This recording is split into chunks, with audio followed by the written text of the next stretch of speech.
Salut chers amis en Jésus-Christ. Cette année tire vers sa fin.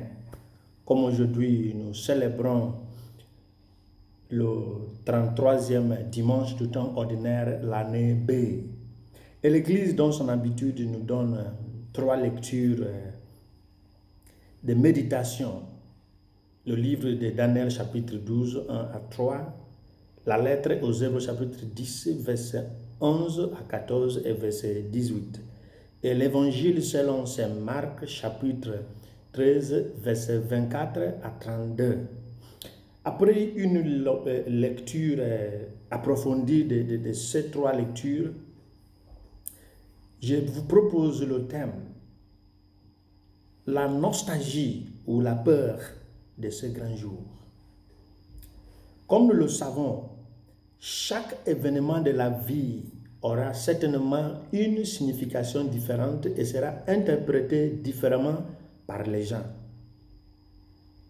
C'est parce qu'il n'y a pas d'uniformité dans les actions, dans les pensées et dans les convictions déjà, même de ceux qui sont de la même culture, de la même famille, de la même foi, de la même profession.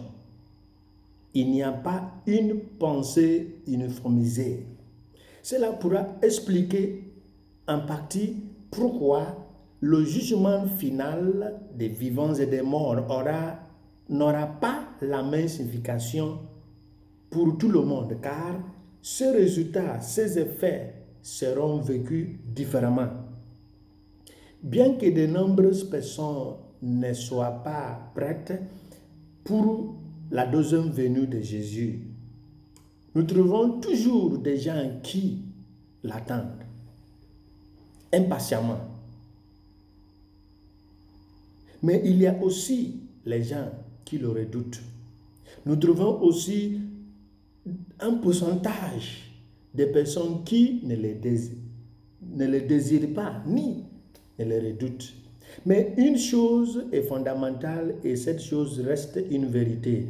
Attendu ou redouté, il viendra.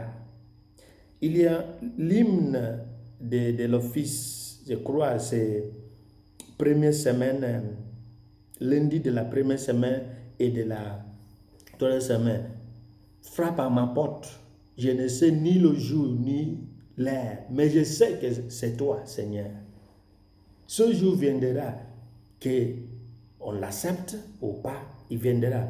Maintenant, si notre foi et notre espérance chrétienne ne sont pas trompeuses, comme saint Paul nous le dit dans sa lettre aux Romains chapitre 5, de verset 1 à 5. Alors notre foi en l'authenticité et la valeur de la vérité de Dieu et de ses paroles nous rassure que tout ce que Yahvé révèle, en particulièrement sa parole, doivent certainement s'accomplir.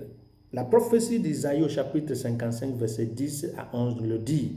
Et l'évangile d'aujourd'hui, Marc 13, au verset 31, nous le dit, que le monde et tout ce qui est dans le monde et le ciel vont se passer. Mais, ma parole ne sera pas sans effet. La première lecture de l'évangile nous parle du dernier jour. Daniel le présente comme le jour du jugement dernier qui englobe les vivants et les morts. Il s'agira aussi des justes et des injustes. Il touchera un état de joie pour ceux qui seront épargnés de la grande détresse et d'un état de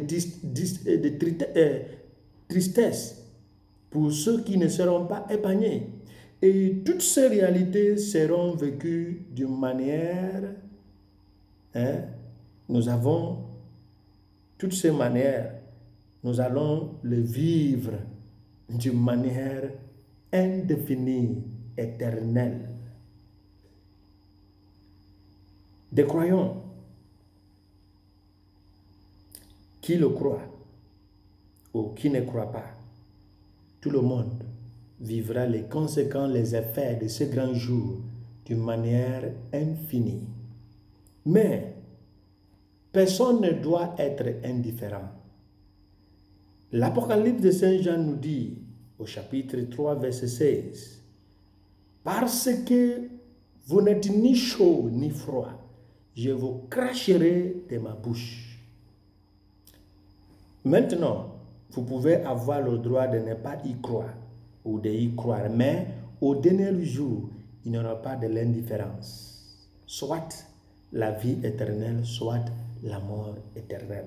Et l'Église saisit cette occasion pour parler à ses enfants, de s'efforcer d'être du côté de l'aspiration avec les étapes et les pratiques authentiques qui démontrent la droiture et l'humilité et la contrition sans lesquelles aucun croyant dessus ne peut chercher une assistance remédiable. Jésus, qui est venu comme notre grand prêtre, reviendra comme le grand juge éternel.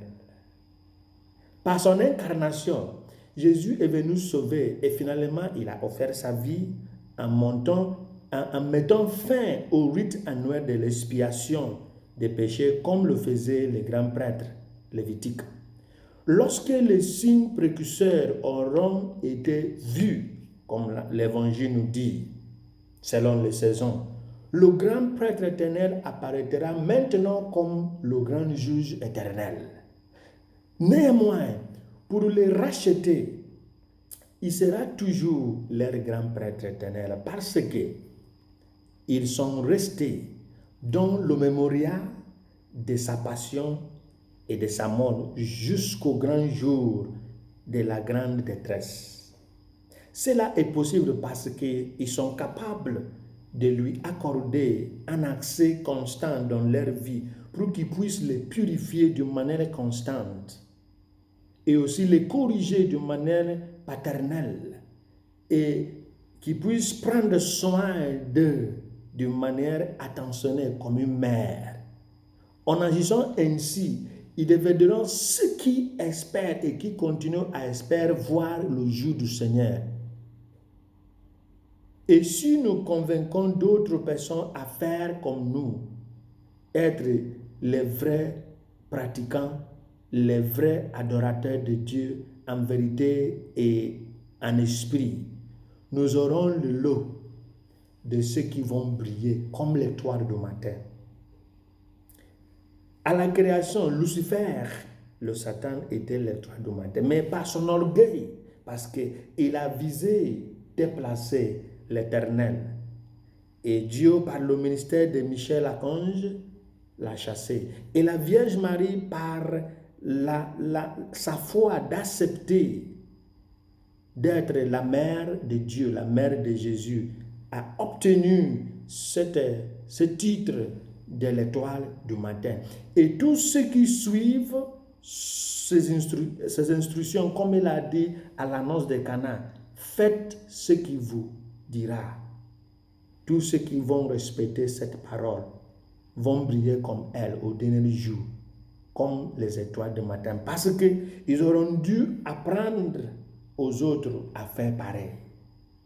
La Vierge a obéi et il nous amène à obéir la voix de son Fils, non pas dans le contexte de la noce, mais dans le contexte de la vie quotidienne, que la parole de Jésus doit être toujours résonante en nous, dans notre vie. On doit l'entendre chaque jour. Faites ce qu'il vous dira. Et c'est en faisant ce que Jésus nous dira que nous aurons la joie d'aspirer, de désirer le grand jour.